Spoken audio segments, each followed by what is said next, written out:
The night was one long gray blur beneath London's street lamps. Rain fell softly, washing fog into the gutters. The roads shone like wet glass. For Mark, the city never really slept. Not when he was behind the wheel of his old black cab. It was nearly 2 in the morning. He had been driving for hours. He leaned against the steering wheel. His eyes scanned the quiet sidewalks of Soho. The crowds had gone home. A few late bars still spilled dim light onto the pavement. The air smelled of wet bricks and distant smoke. His wipers beat slowly, cutting through the light rain. A sudden movement caught his eye. A woman stepped out from under a street lamp by Old Compton Street. She wore a long, dark coat. It was buttoned tight around her small frame. Her hood covered most of her face. Her steps were quick but careful, like she didn't want anyone to notice her. Mark turned his steering wheel toward the curb. He rolled down the window. "Taxi?" she said softly. Her voice was low, almost a whisper. She looked up and met his eyes for a moment. They were deep, guarded, and tired. "Where to?" Mark asked. He unlocked the door. "Camden Town," she replied. Her eyes flicked nervously up and down the street. "Not far," she added after a pause. "But please, I need to get there fast." She slid into the back seat. She clutched something close to her body under the coat.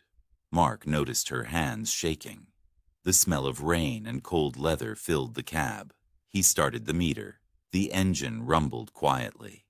They turned north. The city slipped by in wet reflections. Red double-decker buses, yellow street lamps, neon signs buzzed faintly in the distance. The night felt heavy around them. Mark broke the silence. "Long day?" The woman stayed quiet. Her eyes traced the window's dark glass. "You can talk if you want." He kept his eyes on the road, but he watched her in the mirror. After a long pause, she spoke. Her voice was barely above a breath. "Have you ever felt someone was watching you? Not looking at you, just watching?" Mark's grip tightened on the wheel. "Can't say I have." "Why? You think someone's following you?" She nodded. Her eyes flicked to the mirror, then back to the window. "For months. I thought it was my imagination. But last week I saw him clearly, waiting outside my flat, just standing there. I don't know what he wants. I don't know why." Mark swallowed. The rain got heavier. It drummed a low rhythm on the roof. Around them, the city held its breath. "Who is he?" Mark asked. She hesitated. "I don't know. I have a picture." She reached into her coat. She pulled out a small folded photo.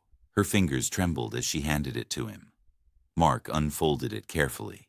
The dashboard light was dim. The photo was grainy. A shadowy man stood under a streetlight. His face was blurred but frightening, a dark shape with sharp eyes. "Is this him?" Mark asked. She nodded. "I think so." "Why don't you go to the police?" Her laugh was bitter and short. "What would I tell them? A man watches me in the dark? No evidence, no proof. They'd say I'm crazy." The taxi passed under a flickering streetlight on Denmark Street. Mark felt a shiver run down his spine. "Have you told anyone else?" "No." She swallowed. "No one." The city's noise was distant now, a faint hum of night buses, the occasional car passing by. But behind them, something scraped against the wet street. Brakes squealed somewhere far off. Mark looked in the rearview mirror. The road behind was empty. The fog curled like smoke. The street lamps threw long shadows onto the wet pavement. A few minutes passed.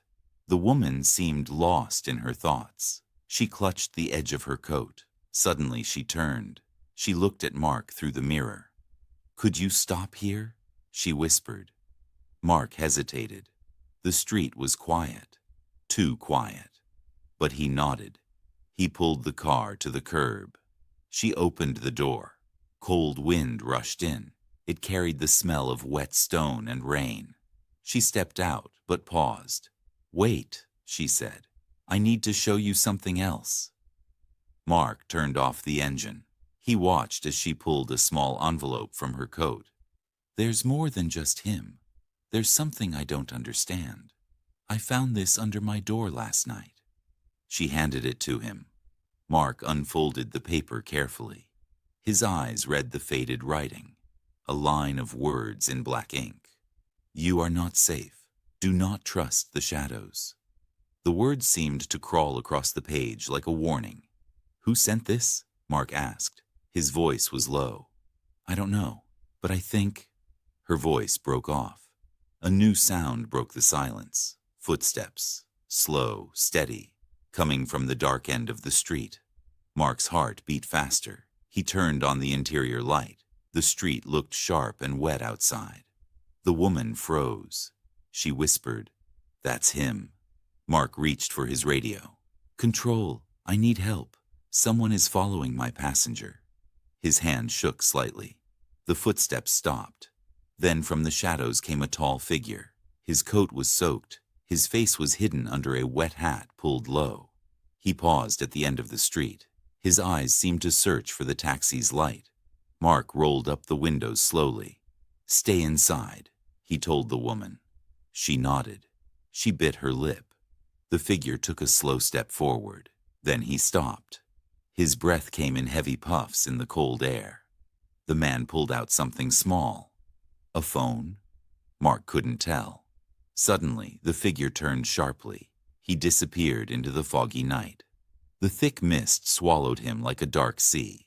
Mark let out a breath he didn't know he was holding. "Let's get you to Camden," he said firmly. The woman leaned back. For the first time since she got in, her shoulders relaxed a little. As the taxi rolled back into the night, Mark couldn't stop thinking. The man in the photo. The shadow who followed like a ghost. The stranger who lived with fear in her eyes. At Camden High Street, the woman paid quickly. She refused Mark's offer to wait. She slipped away into the misty night with just a quick nod. Mark started the engine. He turned back toward the city center. His eyes caught something on the floor of the back seat. A folded piece of paper he hadn't seen before. He picked it up. He unfolded it carefully. "Look behind you. The watcher never stops." Mark's breath caught. He looked into the rearview mirror. The empty back seat stared back at him. But in the darkness beyond his headlights, a shadow moved just out of sight. Mark pressed the gas pedal. The taxi disappeared into London's endless night. But the feeling of being watched followed him home. The next morning, Mark found another note under his windshield wipers. "Some passengers never really leave.